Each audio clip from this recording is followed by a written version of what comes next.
I stand in my boss's office, watching his face drain of color as he reads my resignation letter. 3 months ago, I completed the Jackson Industries merger, flawlessly bringing in $12 million for the company. The promotion I was promised never materialized. Instead, it went to Derek, who spent those same 3 months playing golf with clients while I worked 16-hour days. Now my boss stammers, "Is this real? You can't just leave us like this?" I smile calmly, already knowing this is only the beginning of his panic. Let me take you back 6 months to when this nightmare began. My name is Christina, and I worked as Senior Project Coordinator at Meridian Financial Solutions in downtown Seattle. Our office occupied 3 floors of a gleaming glass tower overlooking Elliott Bay, and I genuinely loved walking through those marble lobbies each morning, believing I was building something meaningful with my career. The Jackson Industries acquisition had been the talk of our company for months. It represented the largest merger in Meridian's 20-year history, a complex deal involving manufacturing facilities across 8 states, environmental compliance issues, and intricate financing structures that would challenge even our most experienced teams. When James Whitmore, my direct supervisor and senior vice president, assigned me as lead coordinator, I felt like my 3 years of exceptional performance reviews had finally paid off. "Christina, this is your moment to shine," James told me during our initial briefing, his salt and pepper hair catching the afternoon sunlight streaming through his office windows. "Handle this merger successfully, and the Vice President of Strategic Development position is yours. We're talking about a $40,000 salary increase, your own team of analysts, and a real voice in company direction." I remember the electricity I felt hearing those words. After years of watching less qualified colleagues advance past me, finally, someone recognized my potential. That evening, I called my sister Sarah in Portland to share the incredible news. We talked for 2 hours about my career plans, the downtown condo I might finally afford, and how this promotion would validate every late night and weekend I had sacrificed for Meridian. The Jackson Industries project consumed my life completely. I arrived at the office by 6 each morning, often staying past midnight to coordinate with legal teams, financial analysts, and regulatory specialists scattered across different time zones. The merger involved consolidating 17 separate manufacturing operations into 12 streamlined facilities, requiring detailed analysis of production capacity, workforce transitions, and supply chain optimization. I developed comprehensive spreadsheets tracking every aspect of the integration process. Environmental assessments alone required coordination with 14 different state agencies, each with unique reporting requirements and approval timelines.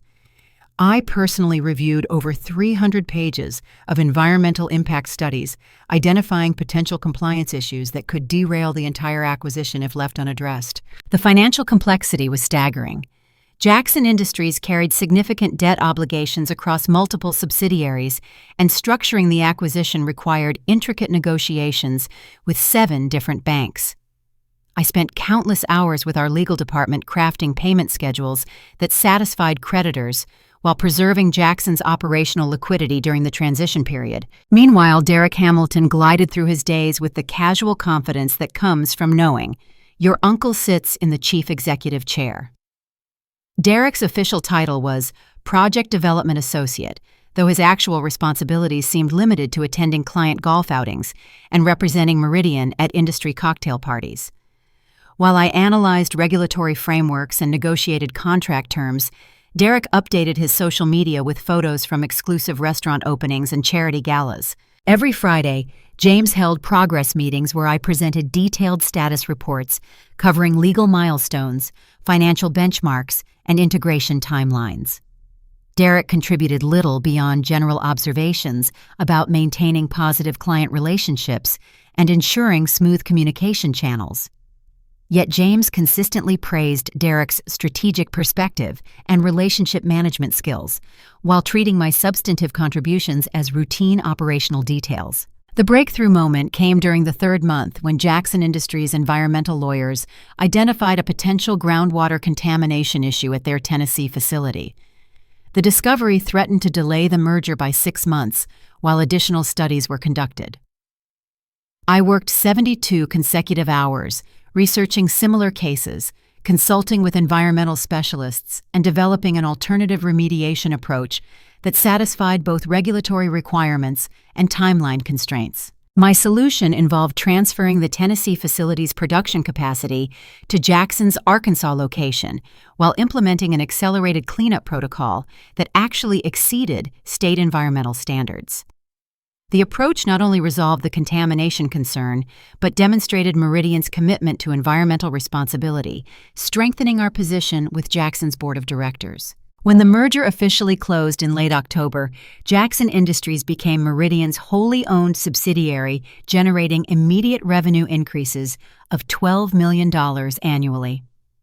Industry publications praised the acquisition as a model for complex multi-state integrations, specifically highlighting the innovative environmental resolution strategies that prevented regulatory delays. I anticipated James would schedule my promotion announcement shortly after the merger celebration. Instead, weeks passed with vague assurances about finalizing paperwork and coordinating with human resources. When I pressed for specific timelines, James suggested we revisit the conversation after the new year, citing budget approval processes and organizational restructuring considerations. The devastating revelation came purely by accident. I was walking past Patricia Chen's desk when I overheard her phone conversation with someone from Human Resources. Patricia served as James's administrative assistant, managing his calendar and handling confidential personnel matters. She spoke in hushed tones, but her words cut through me like ice water. No, the vice president position was always intended for Derek Hamilton. Mr. Whitmore needed someone to handle the technical aspects of the Jackson merger, but the promotion was predetermined. Derek is Margaret Thornfield's nephew, so obviously he was the planned recipient. Christina performed exactly as expected, but she was never actually being considered for advancement. I stood frozen in the hallway, feeling my entire world collapse around me. Everything James had told me about earning the promotion through exceptional performance had been calculated deception. I was never a candidate for advancement. I was simply free labor to execute Derek's career advancement while he enjoyed the social aspects of corporate relationship building. That weekend, I sat in my cramped Capitol Hill apartment, staring at the merger documentation that represented months of my life. Every page reminded me of 18-hour days, missed family gatherings, and sacrificed personal relationships, all dedicated to securing a promotion that was never available to me. I had been manipulated into completing Derek's work, while he positioned himself to receive credit and compensation for my efforts. The realization that James had deliberately lied to me for months felt like a betrayal that reached far beyond professional disappointment. I had trusted his mentorship, believed his promises about recognizing my contributions, and structured my entire career path around advancement opportunities that existed only in his imagination, or more accurately, his manipulation. The company-wide celebration for the Jackson Industries merger was scheduled for Friday afternoon in Meridian's largest conference room. I had anticipated this event for weeks, imagining James would publicly recognize my contributions and announce my promotion to the assembled staff. Instead, the morning of the celebration brought an email from Patricia requesting that I assist with event coordination and hospitality duties. I arrived at the conference room to find catering staff arranging elaborate appetizer stations and a full bar setup. The room buzzed with excitement as employees from every department filtered in, chatting animatedly about the merger success and speculating about upcoming promotions and bonuses. Margaret Thornfield, our Chief Executive Officer, commanded attention in her signature navy suit, discussing strategic implications with department heads clustered around the mahogany conference table. Patricia handed me a small silver tray and directed me toward the catering station. Christina, can you help distribute these salmon canapes? We want to ensure all the executives are properly attended to during Derek's presentation. The irony of serving appetizers while my work was being celebrated felt surreal, but I maintained professional composure while navigating through clusters of colleagues balancing wine glasses and congratulating Derek on his outstanding project management. Derek stood near the front of the room, resplendent in a charcoal designer suit that probably cost more than my monthly rent. His confident smile and relaxed posture suggested someone completely comfortable receiving accolades for achievements he had never accomplished. Several junior analysts gathered around him, asking detailed questions about merger strategies and integration challenges that I knew he could never answer without referencing my reports. When Margaret called for everyone's attention, the room fell silent, except for the gentle clinking of glassware as people settled into seats around the polished conference table. I positioned myself near the back wall, still holding my ridiculous appetizer tray, feeling increasingly invisible despite being surrounded by the results of my exhaustive work. "Ladies and gentlemen," Margaret began, her authoritative voice carrying easily across the packed room. "Today, we celebrate not just a successful acquisition, but a demonstration of the exceptional talent and leadership that defines Meridian Financial Solutions. The Jackson Industries merger represents our largest and most complex transaction to date, and it succeeded because of outstanding project management and strategic vision." I watched Derek's face glow with anticipated recognition while my stomach twisted with the knowledge of what was coming next. Margaret continued praising the merger's innovative solutions, the environmental challenge resolution, and the seamless integration of complex financial structures. Every accomplishment she mentioned represented my work, my sleepless nights, and my creative problem-solving. Derek Hamilton's leadership throughout this process exemplifies the kind of forward-thinking approach that will drive Meridian's continued growth, Margaret announced, gesturing toward Derek with obvious pride. His ability to coordinate multiple stakeholder interests, navigate regulatory complexities, and maintain client relationships during challenging negotiations demonstrates exactly the qualities we value in our senior leadership team. The room erupted in enthusiastic applause as Derek stepped forward to address his colleagues. I felt physically nauseated watching him accept congratulations for innovations I had developed, relationships I had cultivated, and problems I had solved. Worse, I noticed several colleagues glancing in my direction with expressions that suggested they understood the true situation but would never risk their own careers by speaking truth to power. Derek's speech was a masterpiece of carefully researched deception. He described his approach to environmental remediation challenges using technical language lifted directly from my reports to the legal team. He explained his strategy for coordinating with state regulatory agencies, detailing processes I had developed through weeks of research and relationship building. Most painfully, he discussed his financial structuring innovations, presenting my complex debt consolidation solutions as examples of his analytical capabilities. "The key to successful merger integration," Derek explained with practiced authority, "lies in anticipating regulatory obstacles and developing proactive solutions that exceed compliance requirements while maintaining operational efficiency." When we encountered the Tennessee environmental situation, I immediately recognized the opportunity to demonstrate Meridian's commitment to environmental stewardship while advancing our integration timeline. Every word he spoke represented hours of my life dedicated to research analysis and creative problem-solving that I would never be credited for. I watched colleagues nod appreciatively at Derek's insights, unaware that they were applauding my uncredited intellectual labor while I stood against the wall serving canapés like hired help. The applause grew even louder when Margaret announced Derek's promotion to Vice President of Strategic Development, complete with a $20,000 salary increase, a corner office on the executive floor, and authority over his own team of analysts. Derek accepted the promotion with humble graciousness, thanking his colleagues for their support and expressing excitement about leading Meridian's future strategic initiatives. "I'm particularly grateful for the collaborative spirit that made the Jackson merger possible," Derek said, scanning the room with apparent sincerity. "Success like this requires contributions from talented professionals throughout our organization, and I look forward to continuing that collaborative approach in my new leadership role." His mention of collaborative contributions felt like salt in an open wound. I had been relegated to anonymous background support, while he claimed individual credit for collective success. Several colleagues approached me afterward with awkward congratulations on supporting such an important project, their carefully neutral language acknowledging my contributions while avoiding any direct criticism of Derek's promotion. The most devastating moment came when Margaret presented Derek with a Crystal Award recognizing his outstanding leadership in strategic development. The engraved plaque specifically mentioned his innovative environmental solutions and exceptional client relationship management, both direct references to my uncredited work.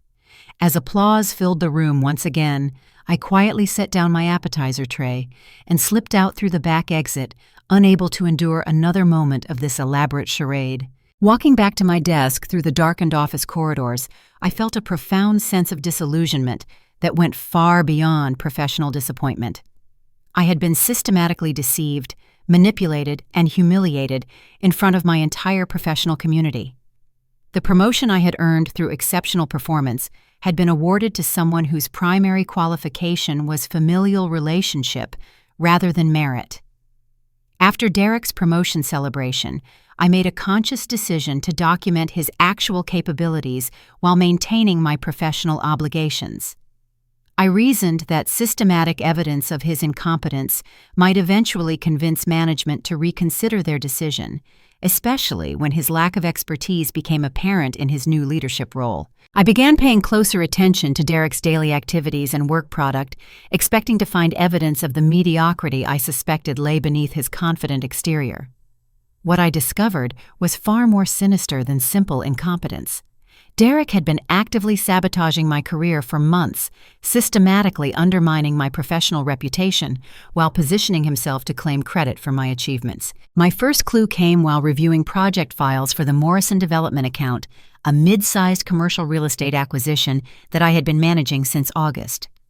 I distinctly remembered completing the preliminary analysis ahead of schedule and submitting my recommendations to James by the September 15th deadline. However, when I accessed the shared project folder, my original submission was nowhere to be found, replaced instead by a hastily prepared document dated 3 days late and containing several fundamental errors in financial projections. Confused and concerned about this discrepancy, I checked my email archives and found confirmation that I had indeed submitted my analysis on time. The email timestamp showed September 13th at 4:37 p.m., well before the deadline, with James's automatic reply acknowledging receipt. Yet according to the official project folder, my submission was late and substandard, resulting in a formal reprimand that had been added to my personnel file without my knowledge. This discovery prompted me to investigate other recent projects where I had experienced unexplained difficulties or missed deadlines despite careful preparation. The coastal manufacturing consultation showed similar irregularities. My original research had been replaced with an incomplete version, and client communications I had never seen contained complaints about my responsiveness and attention to detail. The systematic nature of these alterations suggested deliberate manipulation rather than random technical errors. Someone with administrative access to our shared systems had been modifying my work to create evidence of poor performance, while ensuring that my actual contributions disappeared from official records. I began arriving at the office before dawn and staying long past normal business hours to avoid detection while investigating these discrepancies. Using my access to the backup server system, I was able to recover earlier versions of files that had been subsequently altered. The pattern became undeniably clear. Derek had been systematically sabotaging my projects while copying my strategies for his own use. His method was elegantly vicious in its simplicity. Derek would access my preliminary work through the shared system, copy my research and recommendations, then delete or alter my original submissions to create apparent deadline failures or quality problems. He would then present refined versions of my ideas as his own insights, positioning himself as the reliable problem solver while I appeared increasingly incompetent. Email records revealed even more disturbing evidence of Derek's campaign against me. I found messages where Derek had contacted clients directly, suggesting they might be better served by requesting different project managers due to my supposed reliability issues. In one particularly damaging exchange with Hartwell Properties, Derek wrote, "While Christina has certainly worked hard on your account, you might find that a more experienced project manager could provide the strategic oversight that a development of this significance requires." Derek had also been conducting informal meetings with department heads, spreading carefully crafted rumors about my attitude and teamwork capabilities. Through archived calendar data, I discovered regular coffee meetings between Derek and various supervisors where my name appeared in the subject lines. Patricia's meeting notes, which I accessed through her shared administrative folder, contained references to discussions about my difficulty accepting feedback and resistance to collaborative processes. The most devastating discovery came when I found Derek's personal project folder inadequately protected by a password that took minimal effort to determine. This folder contained copies of every major strategy document I had developed over the past year, meticulously organized and relabeled with Derek's name as the original author. My environmental remediation strategy for Jackson Industries appeared as Derek Hamilton's innovative approach to regulatory compliance. My financial restructuring recommendations were filed under DH Strategic Finance Solutions. Derek had been building an entire portfolio of stolen intellectual property, positioning himself as an innovative thinker whose ideas consistently delivered results for Meridian's clients. He had taken my most creative work, my most successful strategies, and my most innovative solutions, repackaging them as evidence of his own exceptional capabilities. But the truly shocking revelation was hidden in Derek's email drafts folder. I found detailed plans for what he called Project Elimination, a systematic campaign to force my resignation through manufactured performance failures and fabricated misconduct allegations. The draft emails outlined his strategy for creating evidence of financial irregularities in my expense reports, falsifying client complaints about my professional conduct, and ultimately building a case for my termination with cause that would prevent me from claiming unemployment benefits or receiving positive references for future employment. Derek's plan included specific timelines for implementing each phase of this character assassination. He intended to alter expense documentation to suggest I had been padding my reimbursement claims for unauthorized personal expenses. He had already begun creating fake client feedback forms indicating dissatisfaction with my communication style and project management approach. Most chillingly, Derek had drafted emails to Margaret suggesting that my increasing defensive behavior and resistance to feedback indicated serious attitude problems that were affecting team morale. The scope of Derek's sabotage extended far beyond simple credit theft. He was systematically destroying my professional reputation, my financial stability, and my future career prospects to eliminate any possibility that I might challenge his advancement or expose his incompetence. Derek wasn't just stealing my promotion. He was attempting to erase me entirely from Meridian's professional landscape. Reading through Derek's methodical destruction plans, I felt a cold fury that went far beyond professional outrage. This was personal warfare disguised as corporate politics, a calculated campaign to destroy another person's livelihood for personal advancement. Derek possessed no qualifications for his position beyond family connections, yet he was willing to commit fraud and character assassination to maintain his unearned advantages. The final piece of Derek's plan, scheduled for implementation the following week, involved planting falsified financial documents in my desk drawer, then discovering them during a routine audit that he would request from the compliance department. These fabricated records would suggest I had been diverting client funds for personal use, creating grounds for immediate termination and potential criminal charges. I sat in my empty office at 2 a.m., staring at the evidence of Derek's systematic campaign against me, and realized that staying to fight would be futile. Derek had spent months carefully laying groundwork for my destruction while I focused on actual work performance. He possessed family connections that made him effectively untouchable, while I had only my competence and integrity as defenses against his calculated malice. Discovering Derek's elaborate scheme to frame me for embezzlement crystallized my understanding that conventional approaches to workplace justice would be useless against someone with his advantages and lack of moral boundaries. Fighting Derek directly would mean engaging in a battle where he controlled the terrain, the weapons, and the judges. Instead, I decided to leverage the one advantage Derek couldn't replicate: my actual knowledge and expertise. I spent the weekend developing a comprehensive exit strategy that would expose Meridian's complete dependence on my contributions without providing Derek any opportunity to claim credit or shift blame. My approach required subtle preparation over several weeks, carefully organizing my work so that my departure would create immediate operational chaos while remaining completely professional and legal. First, I systematically reviewed every active project under my management, identifying critical processes that existed only in my understanding rather than in documented procedures. The Jackson Industries integration, despite its public celebration, required ongoing oversight for regulatory compliance monitoring, supplier relationship management, and performance metric tracking.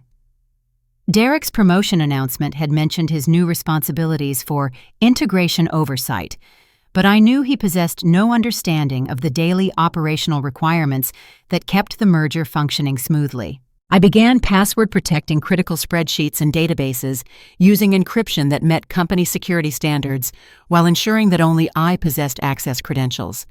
These files contained essential information about client preferences, regulatory submission schedules, supplier contract terms, and performance benchmarks that were not documented anywhere else in Meridian's systems. The coastal manufacturing consultation represented another vulnerability point for Derek's emerging leadership role.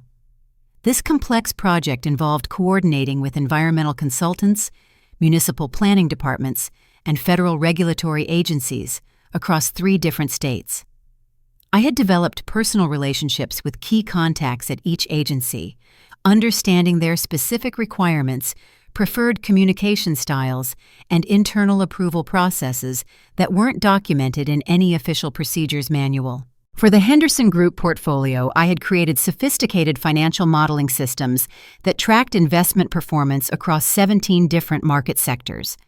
These models incorporated proprietary algorithms I had developed for analyzing risk factors specific to Pacific Northwest commercial real estate markets. Derek had no understanding of the mathematical foundations underlying these models, nor did he possess the statistical background necessary to modify them when market conditions changed. My preparation also involved subtly strengthening my relationships with key clients who had worked with me directly throughout various projects.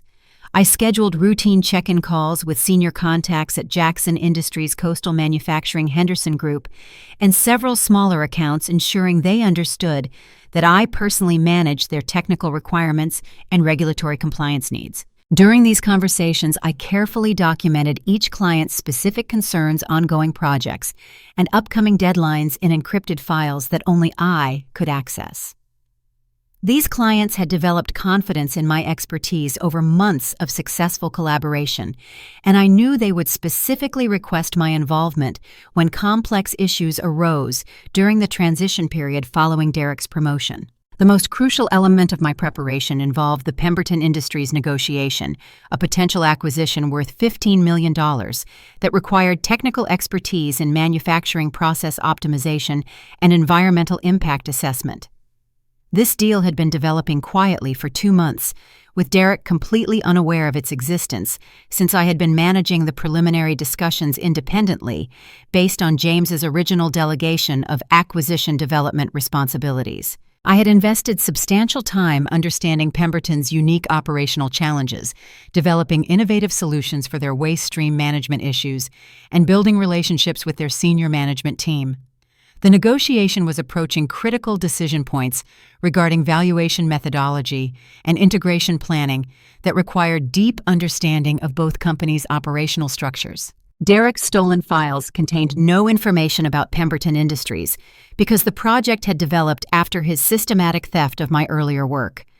When he assumed his new leadership responsibilities, Derek would be expected to manage this complex negotiation without any background knowledge or established relationships with the client contacts. On the Wednesday before my planned resignation, I implemented the final phase of my preparation by quietly transferring copies of my most important work to secure external storage while removing these files from Meridian's shared systems.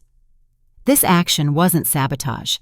I was simply protecting my intellectual property and ensuring that Derek couldn't claim credit for strategies he had no role in developing. I also drafted detailed documentation explaining my reasoning for each major decision throughout the Jackson Industries merger, the environmental solutions I had developed, and the client relationship management approaches that had ensured successful outcomes. This documentation would serve as evidence of my actual contributions when Derek inevitably struggled to maintain the standards I had established. My resignation letter was carefully crafted to maintain complete professionalism while creating maximum strategic impact. I scheduled its delivery for Monday morning at 9 a.m., exactly when James typically held his weekly staff meeting and when Derek would be expected to provide status updates on his new portfolio of responsibilities. The timing was crucial because Monday afternoon brought scheduled client presentations for 3 major accounts. Tuesday involved the Pemberton Industries site visit that Derek knew nothing about, and Wednesday required submission of quarterly compliance reports for Jackson Industries that involved complex calculations Derek could never replicate. I spent Sunday evening in my apartment reviewing my preparation one final time and feeling a mixture of nervous anticipation and grim satisfaction. Derek had devoted months to systematically undermining my career while I focused on actual work performance. Now his lack of substantive knowledge would be exposed when he faced the reality of managing projects he had never truly understood. My phone rang at 11:15 p.m. with a call from Patricia James's administrative assistant. She sounded uncharacteristically flustered as she explained that Margaret Thornfield wanted to schedule an emergency meeting with me first thing Monday morning to discuss important strategic initiatives requiring my immediate attention. This late-night call confirmed that Derek's promotion was creating immediate complications that required my expertise to resolve. Margaret had apparently discovered that Derek couldn't handle the responsibilities he had been awarded, and now they needed me to solve problems he had created through his incompetence. I politely declined Patricia's meeting request, explaining that I had already made alternative arrangements for Monday morning that couldn't be changed.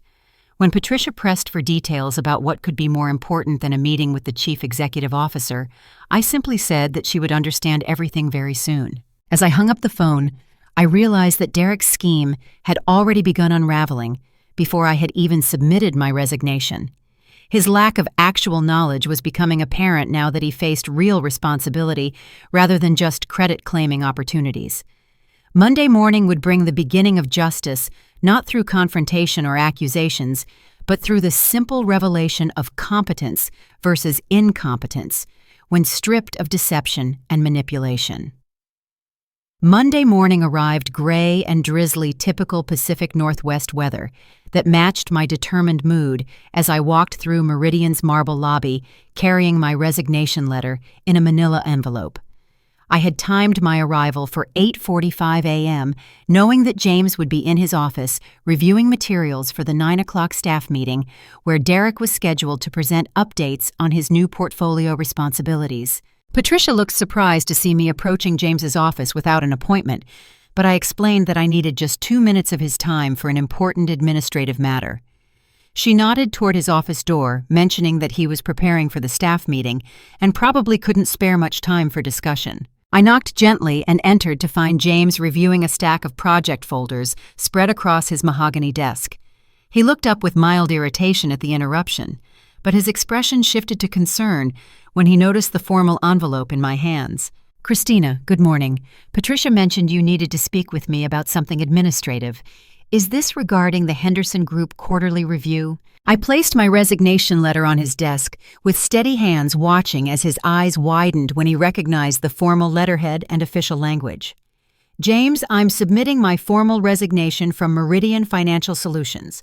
My last day will be Friday, November 18th, providing the standard 2 weeks' notice as required by company policy." James's face went through several distinct color changes as he opened the envelope and scanned the contents of my resignation letter. I had kept the language professional and courteous, thanking Meridian for opportunities provided and expressing confidence that the company would continue its success without my contributions. "Christina, this is completely unexpected.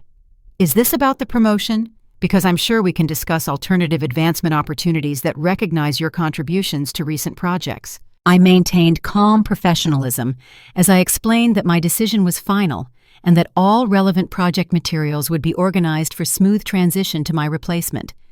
James's increasing agitation was obvious as he realized the implications of losing my expertise during such a critical period for Derek's new leadership role. "You can't seriously be considering leaving right now. The Jackson integration requires ongoing oversight, and Derek is still getting familiar with the complexities involved. We need your expertise to ensure continuity during this transition period. The irony of James finally acknowledging my expertise precisely when he needed it wasn't lost on me, but I simply reiterated that I had provided standard notice and would fulfill all professional obligations during my remaining time with the company.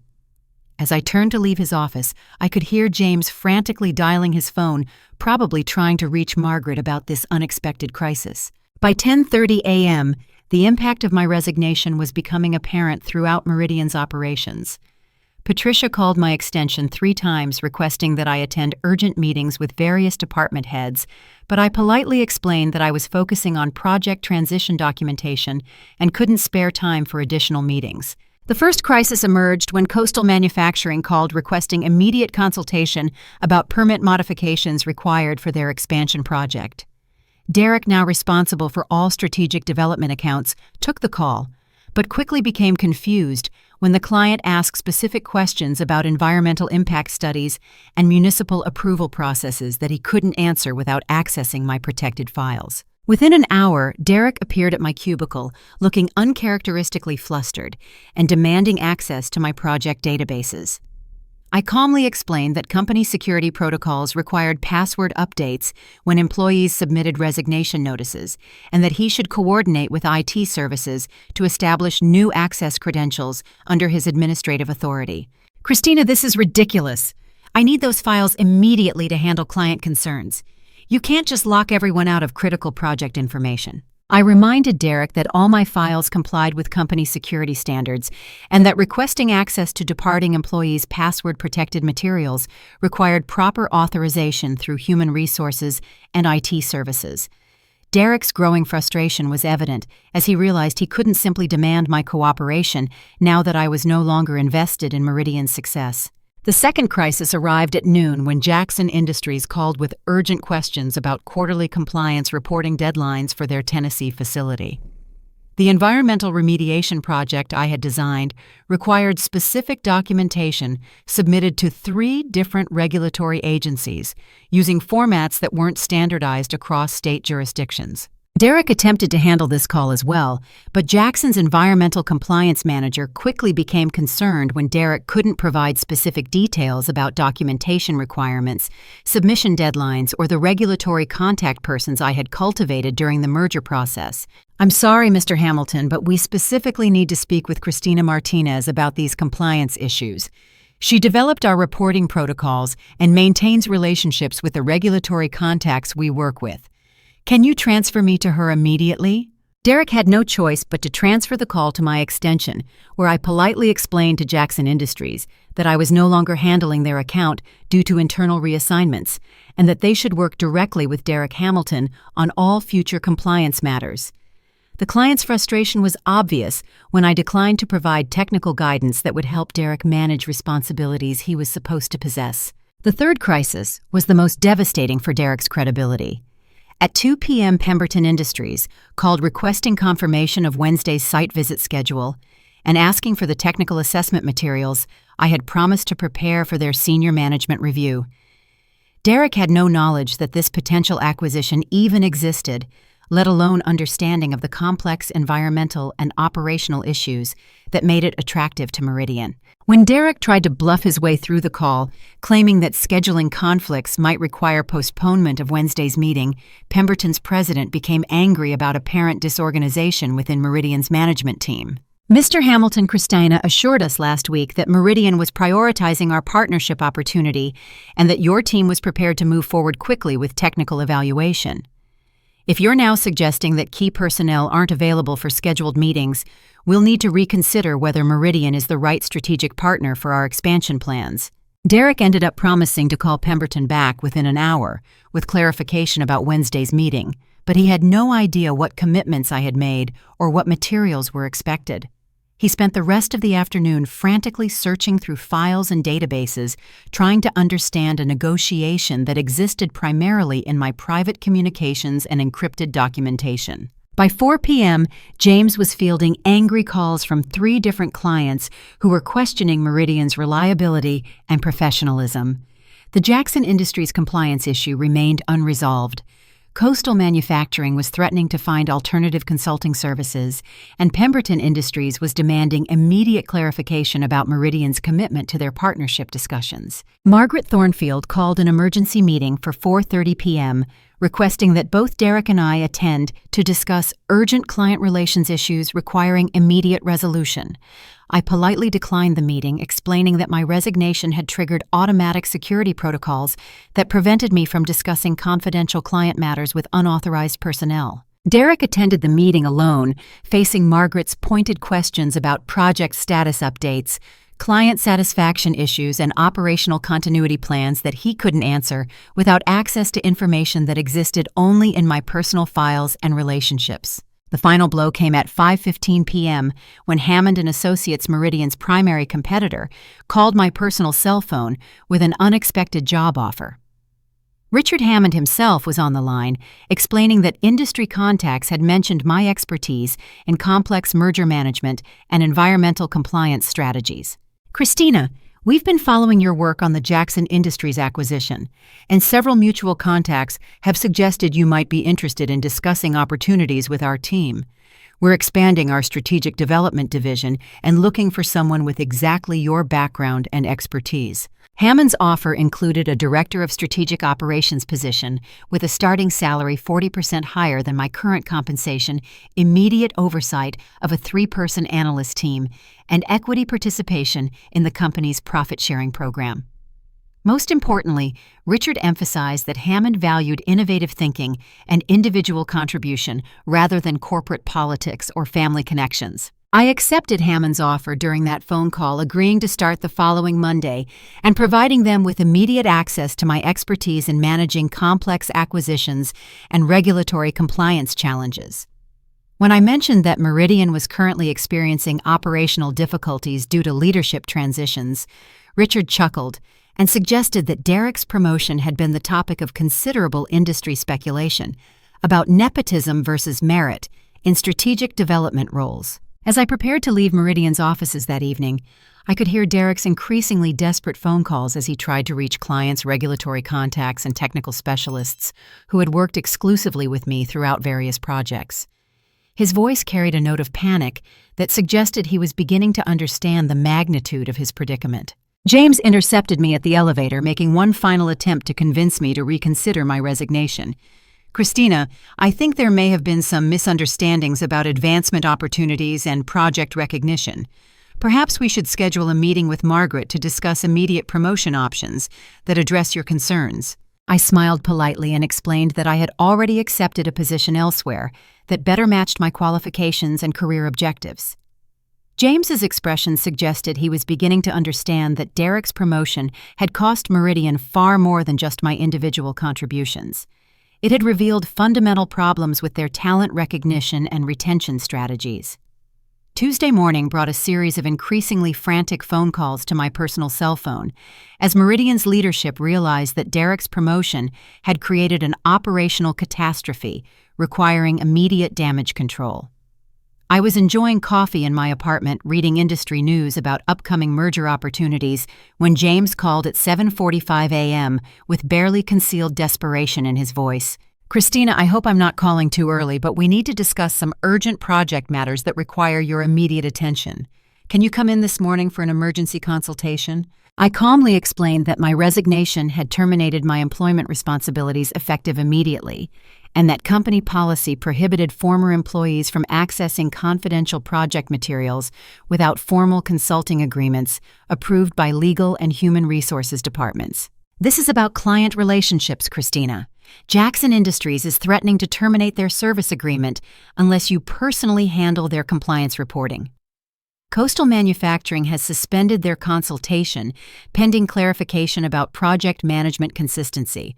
We're looking at potential revenue losses exceeding $2 million if these issues aren't resolved immediately. The irony of James suddenly recognizing my value precisely when he could no longer command my services felt deeply satisfying, but I maintained professional detachment as I suggested that Derek Hamilton, as Vice President of Strategic Development, possessed the necessary authority and expertise to handle these routine client concerns. James's pause suggested he was struggling with how much to reveal about Derek's limitations without undermining the promotion decision that had created this crisis. Derek is certainly capable of handling strategic oversight, but these particular projects require technical expertise that might benefit from your transitional guidance during his adjustment period. Margaret Thornfield called my personal phone at 9:15 a.m., dispensing with pleasantries and getting directly to business with her characteristic authoritative approach. Christina, I understand you've submitted your resignation, but I'm confident we can resolve whatever concerns prompted this decision. Can you come to my office this morning so we can discuss immediate solutions? I politely declined Margaret's meeting request, explaining that I had already made commitments for the remainder of the week that couldn't be changed. When Margaret pressed for specific details about these commitments, I mentioned that I was conducting interviews and preparing for new opportunities that better matched my career objectives. Christina, I think there may have been some miscommunications about advancement opportunities at Meridian. I'm prepared to offer you Derek's position as Vice President of Strategic Development, complete with his salary package and executive benefits. We're talking about immediate promotion to senior leadership with substantial compensation increases. Margaret's offer represented exactly the position I had earned through my work on the Jackson merger, but receiving it only after my resignation revealed it as a desperate attempt to solve problems created by Derek's incompetence rather than genuine recognition of my qualifications. I thanked Margaret for her generous offer, but explained that I had already accepted a position elsewhere that provided better long-term career prospects. Margaret's tone shifted to barely controlled frustration as she realized that financial incentives couldn't resolve the operational chaos created by promoting unqualified personnel over competent employees. What would it take to convince you to reconsider? We could match any external offer you've received and provide additional benefits reflecting your value to our organization. The absurdity of Margaret offering to match external compensation that existed only because they had failed to recognize my worth internally wasn't lost on me, but I simply reiterated that my decision was final and wished Meridian continued success with their strategic development initiatives. Derek called my personal phone at 11:30 a.m., abandoning any pretense of professional hierarchy as he pleaded for assistance with the Pemberton Industries meeting scheduled for Wednesday morning. His voice carried genuine panic as he described his failed attempts to understand the technical requirements and environmental considerations that made this acquisition attractive to Meridian. Christina, I know we haven't always worked together perfectly, but I really need your help with this Pemberton situation. I can't figure out what commitments you made or what materials they're expecting for tomorrow's presentation. I reminded Derek that he now possessed executive authority over all strategic development projects, and that accessing my project files required proper authorization through IT services and human resources departments. Derek's frustration was obvious as he struggled to obtain information that could help him avoid embarrassment during client interactions. Look, I'll be honest with you. I don't understand the technical aspects of this environmental compliance stuff, and Margaret is expecting me to lead this negotiation tomorrow. Can't you just tell me what I need to know to get through the meeting? Derek's admission of incompetence was gratifying after months of watching him claim credit for work he had never understood, but I maintained professional boundaries by explaining that consulting on confidential projects required formal agreements and appropriate compensation arrangements. Patricia called my personal phone at 2 p.m. with an urgent message from Margaret requesting that I attend an emergency board meeting scheduled for 3 o'clock to discuss critical operational continuity issues affecting major client relationships. I politely declined this meeting as well, explaining that my resignation had triggered automatic confidentiality protocols that prevented me from participating in strategic discussions without proper legal documentation. Patricia's voice carried obvious stress as she described the chaos developing throughout Meridian's offices as Derek struggled to manage responsibilities he couldn't understand. Christina, everyone here knows you're the one who actually handled all these projects. Derek doesn't have a clue what he's doing, and the clients are getting really angry about the confusion. Can't you just help us get through this week? Patricia's frank acknowledgement of Derek's incompetence represented the first honest conversation I had experienced at Meridian in months, but I explained that solving Derek's problems wasn't my responsibility now that I had formally resigned and accepted opportunities elsewhere. The most revealing call came at 4 p.m. from Margaret's personal line with an offer that demonstrated just how desperate Meridian had become to retain my expertise. Margaret explained that the board of directors had authorized her to offer me Derek's position, his corner office, his project portfolio, and a compensation package that included $45,000 in immediate salary increases, plus equity participation in company profits. Christina, I'm going to be completely frank with you. Derek's promotion was a mistake, and we need someone with your capabilities to manage our strategic development operations.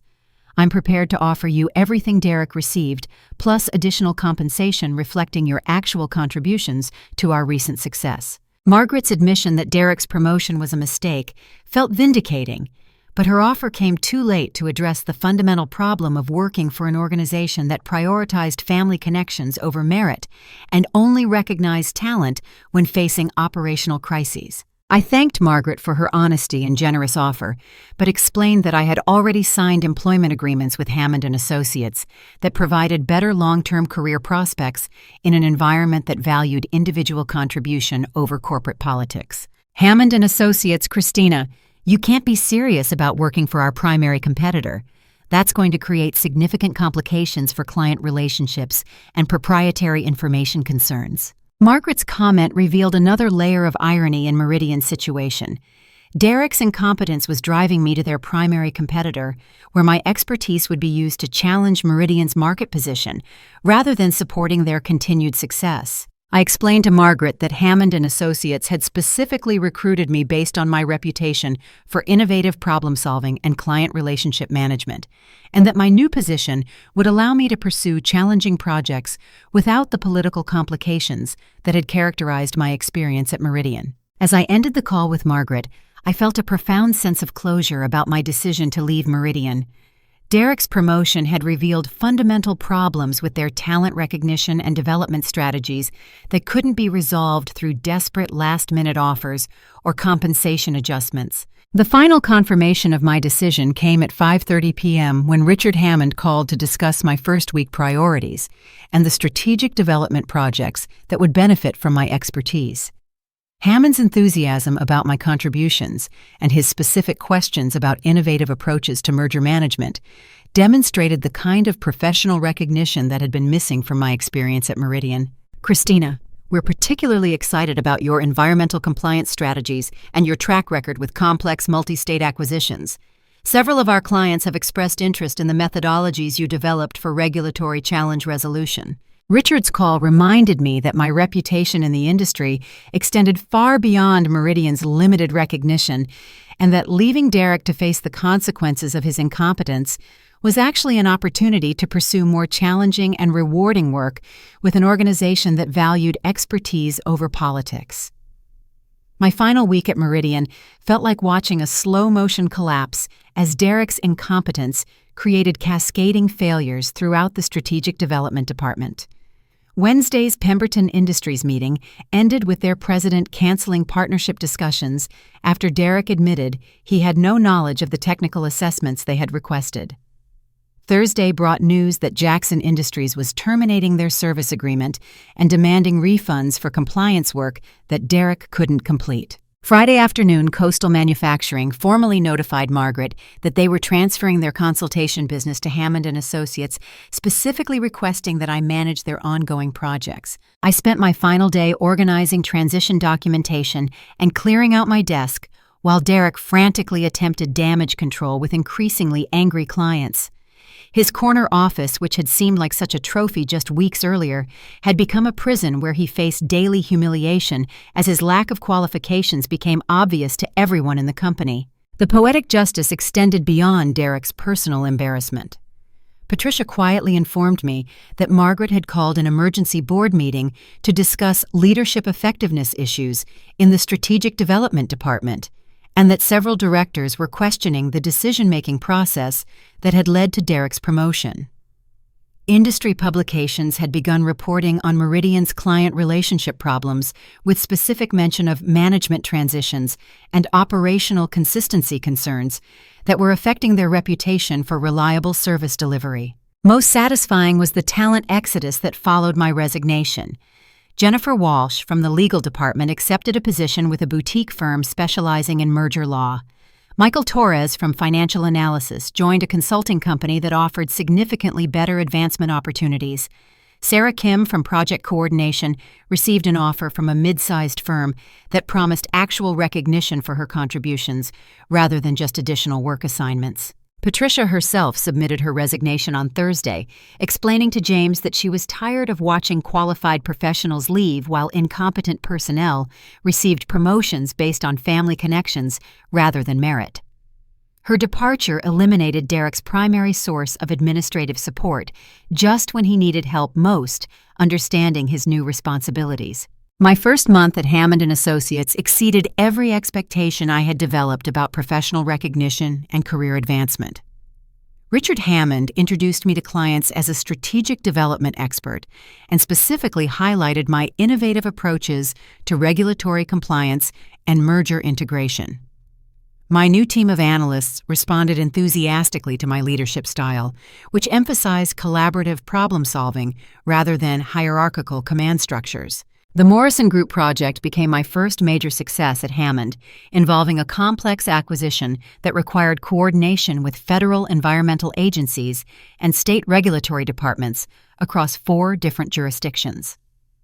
Using methodologies I had developed during the Jackson Industries merger, my team completed the environmental assessment process 6 weeks ahead of schedule while identifying cost-saving opportunities that reduced the client's compliance expenses by 30%. More importantly, Hammond & Associates actively encouraged me to publish articles about my environmental compliance strategies in industry journals, providing professional recognition that had been impossible at Meridian, where Derek claimed credit for all innovative work. My first article, titled Proactive Environmental Solutions in Multi-State Acquisitions, was featured in the Pacific Business Review and generated consultation requests from companies seeking expertise in regulatory challenge resolution. The personal satisfaction of professional recognition was enhanced by reports about Meridian's continued struggles with client retention and project management consistency.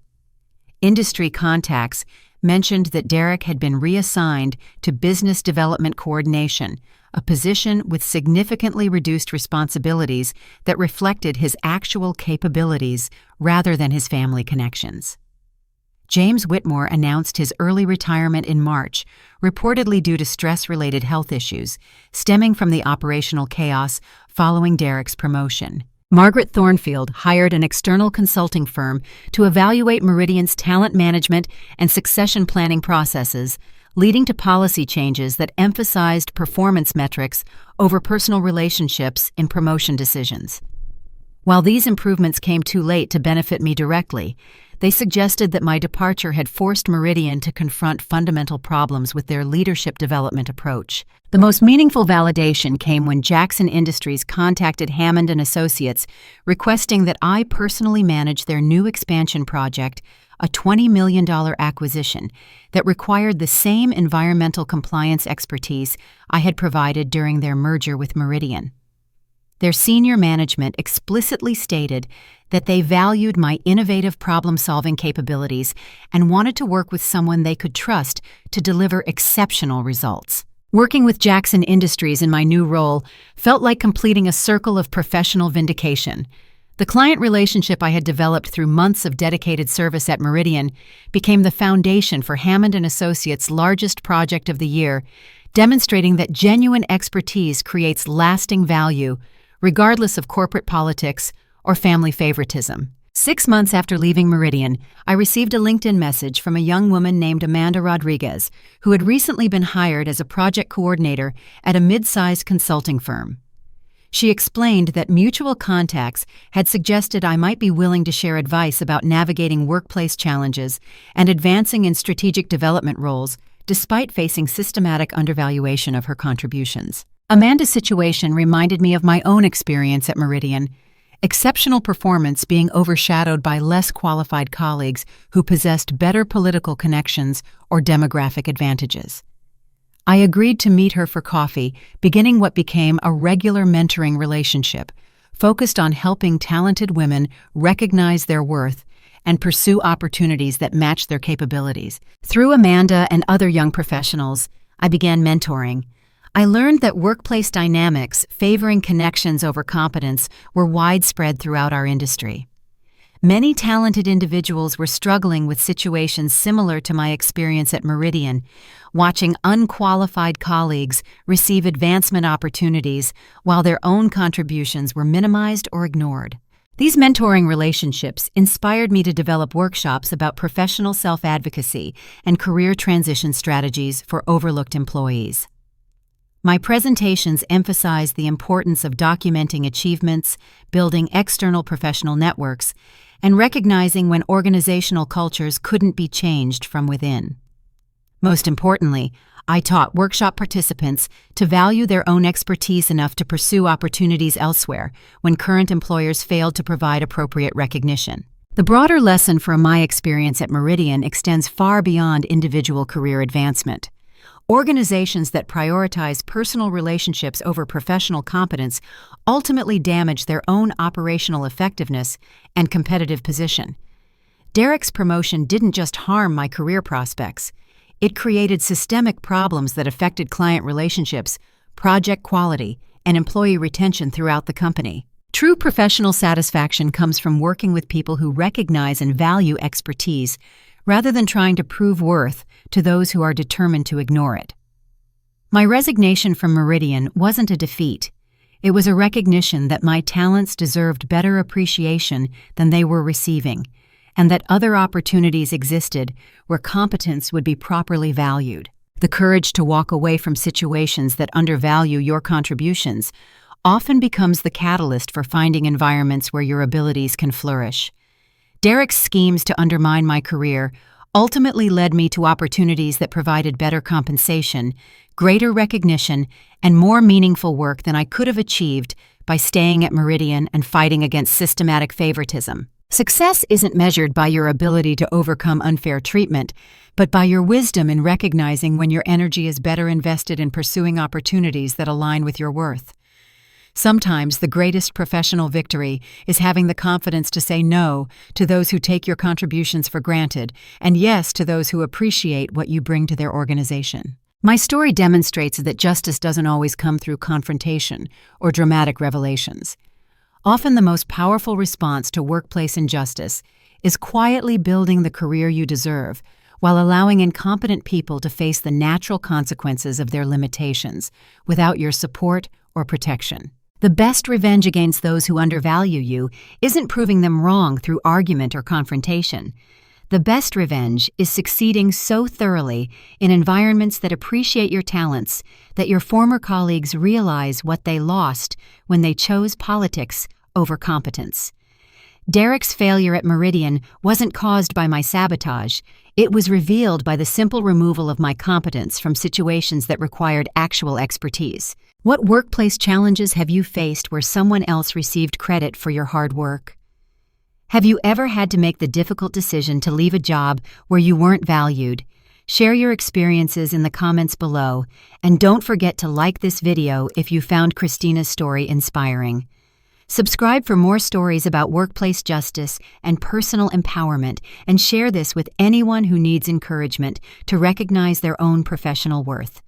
Remember, you deserve to work somewhere that values your contributions, and sometimes the bravest thing you can do is walk away to find that place. Thank you for listening to Christina's journey, and may you always have the courage to demand the respect your talents deserve.